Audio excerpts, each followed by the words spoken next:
اعوذ باللہ من الشیطان الرجیم بسم اللہ الرحمن الرحیم۔ ون پلس ایچ ڈی نیوز سے ناچیز نور شرارتی۔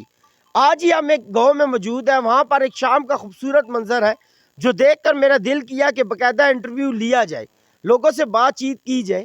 یہاں پر دیکھیں پنجاب کا کیا کلچر ہے، خوبصورت کلچر ہے۔ جیسے ہی مغرب کی اذانیں ہو جاتی ہیں یہاں پر باقاعدہ تندور گرم ہونے شروع ہو جاتے ہیں۔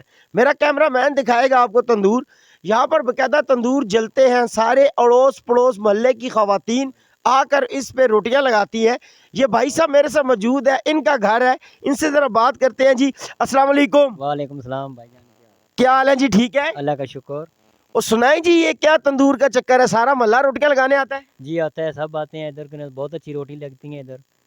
جی جیسے کہ آپ نے سنا کہ یہاں پر بہت اچھی اور مزیدار کھانا تیار ہوتا ہے۔ ویسے ہی تو نہیں ہم لوگ کہتے کہ گاؤں کی زندگی خوبصورت شام لے کر ضرور آتی ہے۔ سارا دن محنت کر کے انسان تھک ہار جاتا ہے، جب ایک سورج ڈھلتا ہے تو ایک خوبصورت شام انتظار کر رہی ہوتی ہے۔ سارے اس تندور پہ خواتین گپ شپ کر رہی ہوتی ہیں اور مرد حضرات صحن میں جب چرپائیاں بچھا کر ایک دوسرے سے بات کرتے ہیں۔ مجھے دیجیے گا اجازت۔ ون پلس ایچ ڈی نیوز سے ناچیز نور شرارتی۔